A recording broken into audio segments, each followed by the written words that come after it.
Hello my dudes and welcome back to another video. Today I wanted to do a blind girl Q&A because I get a lot of questions about how I'm able to play video games legally blind, and obviously this is primarily coming from fully sighted people. So I wanted to jump in today, answer some questions that I got in a YouTuber group that I'm in, and actually sort of dive into this a little bit more. Also, I haven't played Paladins in literally 3+ months.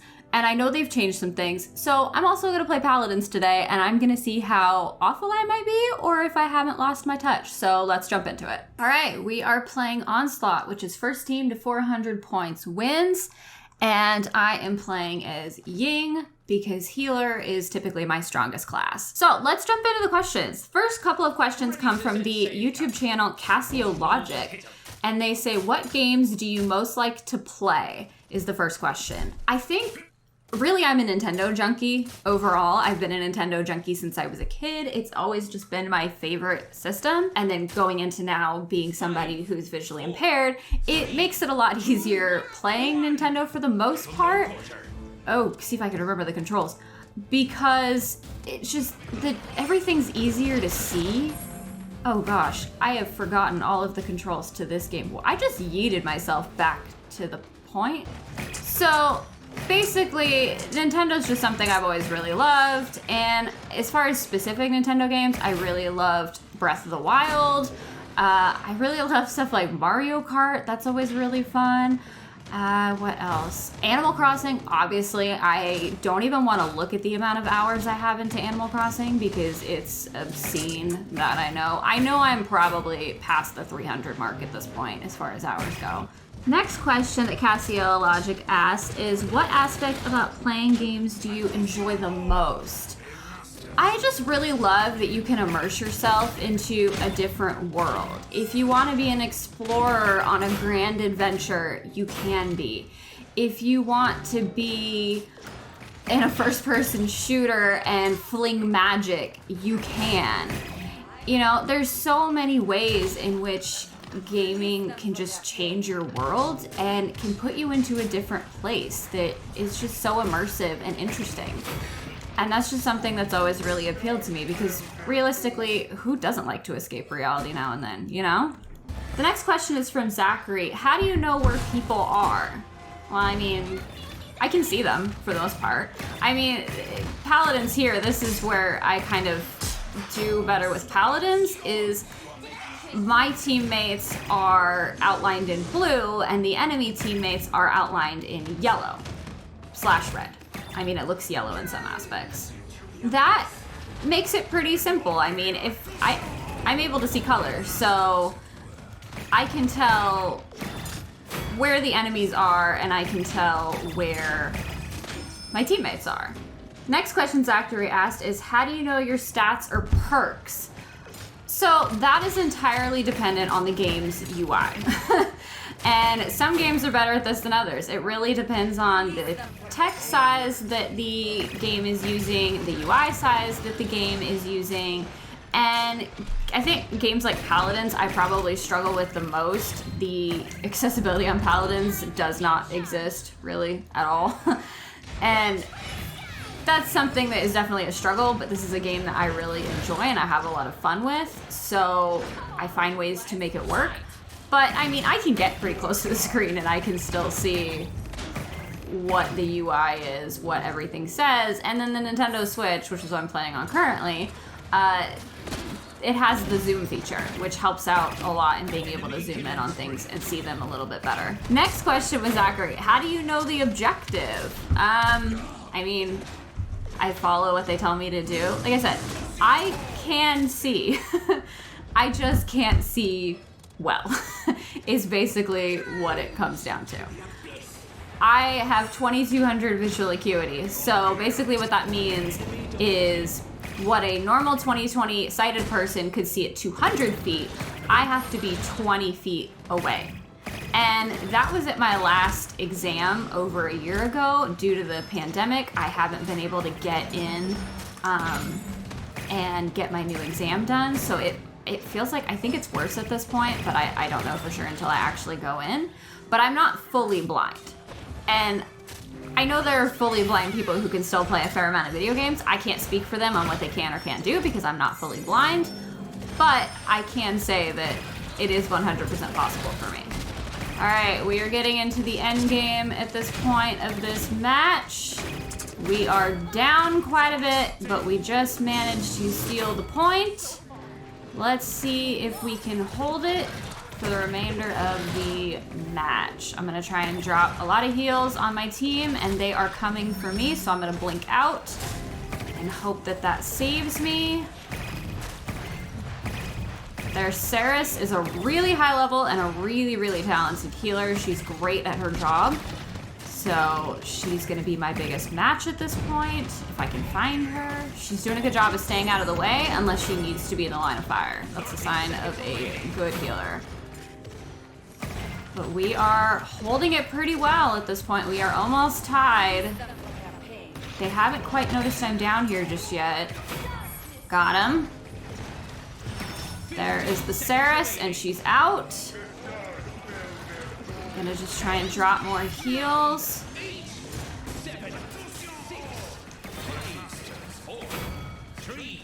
I think I got the Willow? No, I didn't. We lost. Oh my god, we won it. We got it in the very end. Holy crap. I can't believe we ran out the clock and we got it. That was a good match.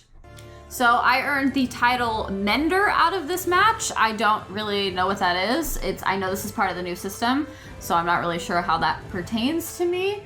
But let's see how the final numbers were impacted. It looks like overall I did 63,000 healing, which was only 1,000-ish less than their Saris, so that's pretty impressive. Not bad for 3 months out. I only had 2 kills, but I did only have 4 deaths, which appears to be the least on the team, and a 26 assists, which was the highest. So 42,000 damage, lowest amount of damage, but for a healer, that's pretty on par. I would say overall, for my first match back in over 3 months, that was not bad. So let's go into the next one. All right, and for round 2, we are playing Siege. So this is first team to 4 points. You get 1 point for capturing the payload. I'm sorry, 1 point for capturing the point, and 1 point for pushing the payload to the other team's side and onto their home point. So, back into the questions. Oddman MC, the YouTube channel, asked, what is the most challenging aspect of playing blind? I think honestly it's probably dealing with the inaccessibility of the gaming industry. Things are coming along. We are seeing things that should be standard anyway, like font size sliders. Everybody can benefit from font size sliders. Everybody can benefit from screen readers. And these are things that are not yet standard in the industry, but are just starting to take hold here and there. And I think not having those things is probably the most challenging aspect, because you have games coming out that have 4-point font for some reason, and these gaming companies seem to think that that's an acceptable font level for anybody. I mean, I've said this before, but even sighted people are saying that this is ridiculous, and these font sizes are way too small for even the average person, let alone the rest of us. So I would say the most challenging aspect is dealing with the inaccessibility and seeing games that I think are really, really cool and I would love to play, and I just don't have access to them. That always really, really sucks. Other than that, within in-game experiences, I would say first-person shooters are probably pretty challenging, which I think is why I find games like Paladins so gratifying, because when I do well, it's all the more exciting for me. I say that as I get dead. But it's cool to be able to play something that is challenging, and I think this is true for anybody, and that you're maybe not very good at, and you can get good through practicing. Get good. Everybody get good. This is how I'm explaining this super well. Dropping heals on the entire team. Oh, and they have a Talus. Honestly, if you play Paladins, tell me who your most hated champions are, because for me it's definitely Talus players and Mave players. They are the bane of my existence, I think. They're always way too good. My team is dropping back. I'm going to drop back with them. My heal time for dropping heals is way too slow, so I'm not able to drop heals at the level I want. And honestly, sometimes I just shoot blindly into where I think the enemy might be, and if I get that audio feedback that I've hit somebody, I keep hammering on that until I no longer hear that audio feedback. That's probably the best way I can describe it, as to how I can play in a manner in which I can't necessarily see what's going on, which I think this is probably true for even sighted players. If there is an enemy hiding behind a bush or a payload or something, and you are trying to hit them, you're probably gonna just shoot blindly into wherever you think they are until you no longer get that audio feedback, and then you're gonna go try and look for them again. It kind of just seems like an obvious way to play the game for me, but that may be completely just something that maybe that's a blind person trait, and that may not be something that sighted people do. I don't actually know. So the second question from Oddman MC was it a learning process or just natural? And I'm guessing he means my ability to play. I would definitely say I've had to relearn how to play games, because I can no longer just rely on the amount of sight that I had. Like I said before, there are certain games that I just flat out can't play. A lot of RPGs are a good example of this, because a lot of RPGs tend to come with really small UIs. Also, top-down games I really struggle with. It's not as easy for me to see the details, because I can't really see details. So I think it's definitely been a learned process of having to relearn how to play the games in general, especially games that I have enjoyed, and how to learn how to work with my sight. I finally got a kill. How to learn how to work with my sight and kind of work with what I've been given, and assess from there if it's possible for me to play the game, or if I need to make adjustments, or if I need accessibility features in order to play the game. Kind of things of that nature. Mario Kart obviously has the accessibility features that stop you from falling off the edge, and also do auto accelerate. I don't ever use auto accelerate, and I sometimes do use the one to keep you from falling off the edge, but truthfully, sometimes I went right into the line of fire and didn't even notice. Truthfully, I don't even use it most of the time, because in my mind, half the fun of Mario Kart is crazy things happening, like going over the edge. So I don't really use it a lot. But it's nice to have them there, and I think that's really the important thing, is the ability to have those features, and then decide for yourself how you want to play the game, how you want to use them, implement them, if you do at all. And if you don't want to use them, or you don't need to use them, then you don't. But if you do want to use them, it's nice to have them available at your disposal. We have 100% lost this match, although I've just managed to knock out 2 people. I think I see, yeah, somebody's over there. Okay, drop that one. Did I just drop 3 members of this team? I hear someone else. I don't see them though.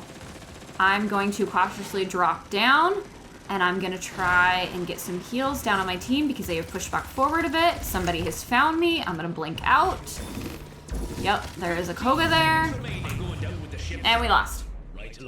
He was able to push me out, and then I didn't realize there was nobody there, so he was able to finish pushing the payload. So that one was on me. So this match, I got the Mender title again. I don't know if they've just changed the name of, I don't think they've changed the name of Best Healer, because I didn't get Best Healer in the last match. So I'm not totally sure what that title means. As far as my numbers for this round, I managed to do 43,000 healing, which was quite a bit better than the other team's healer, so that's pretty cool. I had 4 kills, which was actually second highest on my team. That's crazy.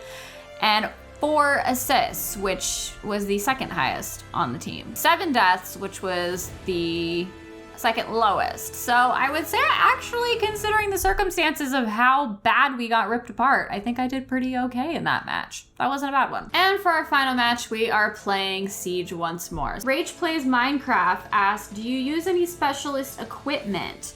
I would say other than my screens, I don't. My PC is 2 40-inch LED TV monitors, so I play when I'm in my gaming PC sort of room. I play on 2 40-inch monitors, and when I'm just out in my living room, which is typically where my Switch is, I only move it into this room for recording purposes. I play on a 65-inch TV, but I am looking, oops, I did not mean to blink out like that. I am looking into upgrading my TV size to somewhere between a 70 and an 80-inch TV, purely so I can see a little bit better, because right now, when I game in my living room, oop, oh, I can't blink! Oh no! I couldn't blink because I already used it. When I'm playing in my living room, I have to push part of my sectional literally up to my TV stand, and that's where I sit, so I'm about 2 to 3 feet from the TV at all times. And that's kind of how I have to play. So I would love to get a little bit bigger TV. Even though I probably wouldn't sit any further away, it would still be nice to have a little bit even bigger screen so I can see a little bit better. My computer is only 40 inches because he backed me into a corner, you little bastard. Ha! My PC is only 40 inches because I sit quite a bit closer to it, and I sit right up on the level of it, versus my TV, I'm sitting on a couch at a lower level, if that makes sense. The YouTube channel Jesse Does Things asked, what are your favorite games to play and what are the easiest games for you to play? Well, I think I already answered what my favorites are, but I would say the easiest games are definitely things like Mario Kart is super, super easy for me, because there's not any text or anything that I have to worry about. Animal Crossing is pretty easy for me. Where is everybody? Animal Crossing is pretty easy because even though there is some smaller text within the game, it's pretty large shapes for the most part. I mean, that could be debated, but I find Animal Crossing pretty easy personally. The emoji's coming for me again. Blink out of here. Oh, found me again. This emoji is brutal. I think Good Moji Players are another one that goes on my list of most hated Paladins characters. Jesse Does Things also asked, do I use PC or console? I use both. I use kind of a little bit of almost everything.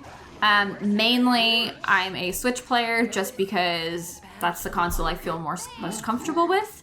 And I find that Nintendo games overall are the easiest for me to play. But I do play PC on occasion, less so at the moment because I need to get my PC rebuilt. It was supposed to happen in March, but due to the pandemic, that didn't really happen. I know, I'm doing my best. I don't know what to tell you. Due to the pandemic, that didn't happen, so my computer is not, it needs some upgrades, basically. It's a gaming computer, but it's old enough at the point of things that need to be upgraded that it's not handling everything super well anymore.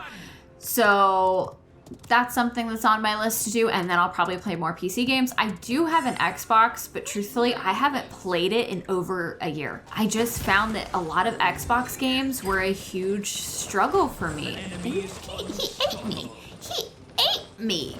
I was a snack. I'm a literal snack.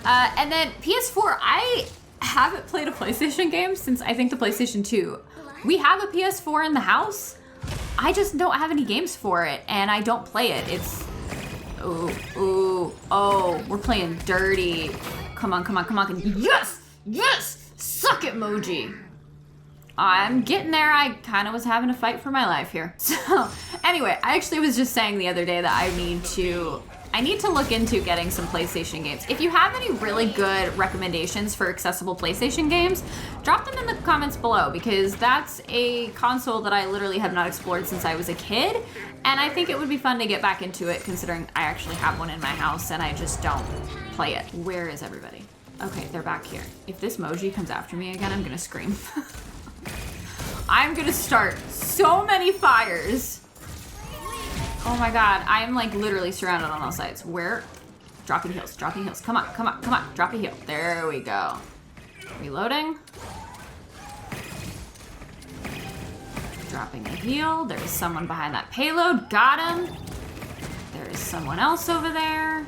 Moji's coming around the back. I did see that. Alright, apparently they couldn't see me. Got the Moji. Oh, I almost had the Leon. I lost it though. And then Simply Reptilian, the YouTube channel, asked, what are some difficulties I've faced, which I guess I've kind of already answered a little bit. You're seeing a really good example right now of my difficulties though. It can be really hard to play first-person shooters. I don't know why this is a game that I have decided that I want to invest so much of my time in. I think at this point I now have more time into Animal Crossing than this game. But I do have a lot of hours into this game. And for some reason, I've just decided I like the hurt. I do my best, though, to be supportive of my team and to try and be the best healer I can. But sometimes it doesn't work out. And that's just gaming as a whole. That's just the way the cookie crumbles. So that was pretty much all of the questions. Yeah, that was all of them. So I hope that sort of answered some questions a little bit for people about what it's like gaming as a legally blind person. I am going to be diving more into some more in-depth content about what it's like gaming as a legally blind person. I have a couple of video ideas upcoming for ways that I can explain that and show that a little bit better for people who are sighted, because this is something that people want to know about and are educated about and clearly want to be educated. So here I am trying to do my best. So stats for our final match. I got the Mender title for the 3rd time in a row. Still don't know what it means. As for my numbers, I only managed to do 18,000 healing. That was very, very poor. I did have 3 kills, which was about middle of the pack.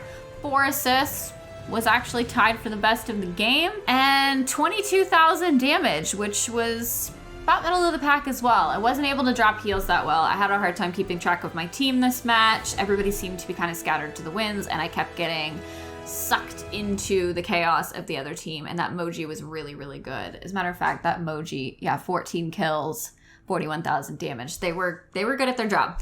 So excellent flank. Great job to that Moji. That was a good game for you. Not so great for me.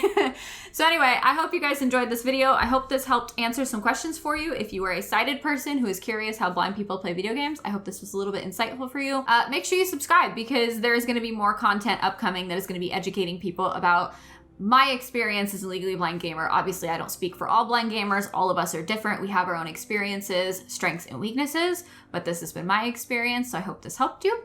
Make sure you like this video, and I hope you guys are safe, healthy, happy, and having a great day, and I'll catch you on the next one. Bye, guys.